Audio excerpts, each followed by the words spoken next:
Forget the stats for a second. The World Cup isn't just a football tournament. It is a factory of myths. It's a place where a 38-year-old can outrun Father Time.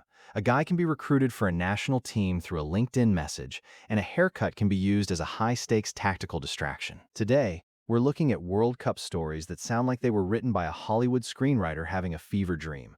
If you weren't there to see them, you probably wouldn't believe they happened. Let's dive into the archives of the unbelievable. The 38-year-old GAT. We start with a story that feels like it's happening in slow motion.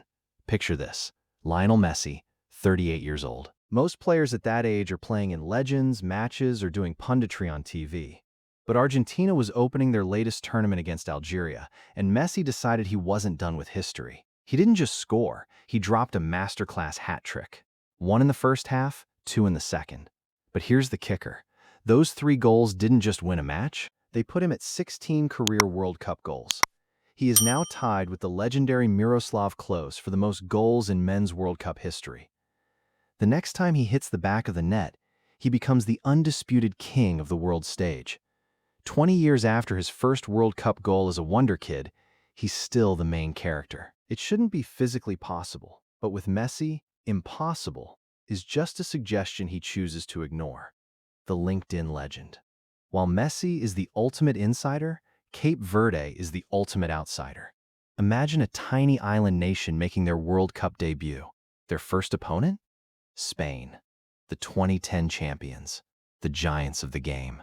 Everyone expected a massacre. Spain had all the possession, all the shots, and all the prestige. But Cape Verde had Vazina, a 40-year-old goalkeeper playing the game of his life on his debut. He was stopping world-class shots like he was 21 again. And then there was Roberto Lopes. This is the part that sounds fake. Lopes is a center back who was literally discovered and recruited through a LinkedIn message. A professional scout sent a DM to a guy on a business networking site, and now he was in the middle of a pitch stopping a Spanish firing squad.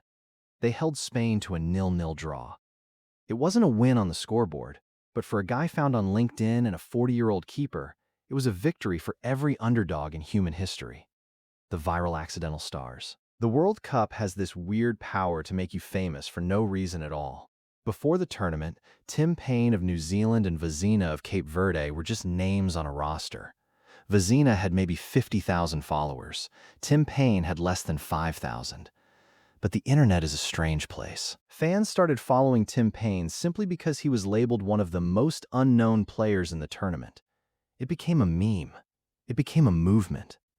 By the end of the group stages, these 2 guys went from being anonymous to having over 5.5 million followers each. You don't always have to be Mbappe to be the star. Sometimes, you just need the internet to decide you're the protagonist of a random viral story. Football explained A to Z. Now, if you're listening to these stories and thinking, I love the drama, but I still don't quite get why that LinkedIn defender was allowed to use his hands on the line. Or if you're a new fan trying to understand the rules, I have something for you. I've created a beginner starter pack called Football Explained A to Z for casual fans. It's a simple, jargon-free ebook that explains every rule, every position, and every tactic in plain English. No more being confused when the referee blows the whistle. For a limited time, it also comes with a free World Cup cheat sheet to help you follow along with all 48 teams. You can grab it at the link in the description for $27. It's the fastest way to become the smartest fan in the room before the next big game. The Mexican Miracle. Let's get back to the emotion. There's a moment from Mexico's opener against South Africa that still brings chills. Raul Jimenez scores a header to make it 2-0. Standard stuff, right? Wrong. Jimenez didn't celebrate. He broke down in tears on the pitch. He had been to 4 World Cups and never scored a single goal. But more than that, his career had nearly been taken away. Years earlier, he suffered a terrifying skull fracture that left people wondering if he would ever walk normally again, let alone play professional football. Combine that recovery with the recent loss of his father, and that header represented every ounce of pain, recovery, and grief he had carried. It wasn't just a goal.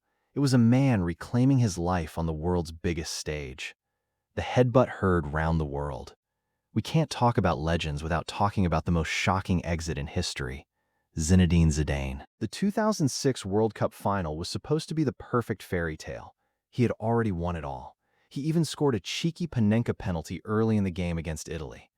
But in extra time, the fairy tale turned into a Greek tragedy. A few words from Italy's Marco Materazzi, and Zidane delivered a headbutt to the defender's chest that echoed around the world. He was sent off.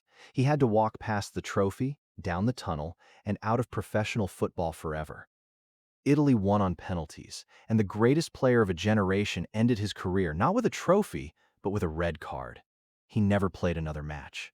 The penalty of silence. Then there's Roberto Baggio, 1994. The divine ponytail. The man was a god in Italy. He had literally carried them to the final on his back. But when the final went to penalties against Brazil, the pressure became a physical weight. Baggio stepped up for the final kick. If he missed, it was over. He blasted it over the bar. Brazil were champions, and Baggio was left standing there, head down, completely alone in a stadium of 90,000 people. He was one of the greatest to ever touch a ball, but for millions of people, that one miss is the only image they remember. He has spoken since about how that moment stayed with him for the rest of his life. The tactical haircut. If you want to talk about fake stories, look at Ronaldo, the Brazilian R9, in 2002. He showed up with the worst haircut in the history of the sport. Shaved bald except for a tiny triangle at the front. Everyone laughed. The media obsessed over it. But years later, Ronaldo admitted the genius truth. He was coming back from a massive, career-threatening injury, and every reporter kept asking about his fitness. So, he cut his hair like a maniac. Suddenly, nobody was talking about his knee anymore. They were only talking about his hair. He distracted the entire global media, then went out and scored 8 goals, including 2 in the final, to win the World Cup.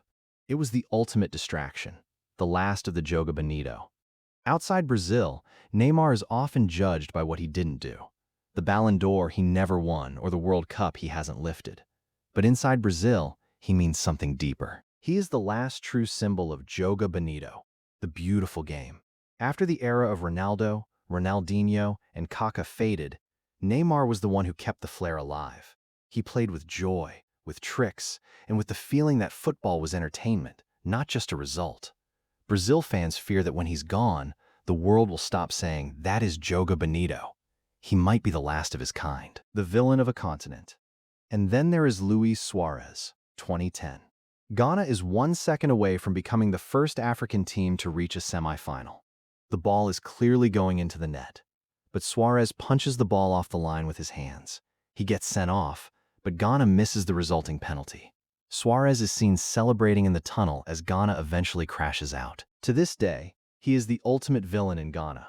It was a moment of pure cheating or ultimate sacrifice, depending on which side of the ocean you're on, but it changed the history of a whole continent's footballing journey. The ghost goal. That same tournament gave us the ghost goal. England versus Germany. Frank Lampard strikes a thunderbolt that hits the bar and goes a full yard over the line. Every fan saw it. Every viewer at home saw it. The referee didn't.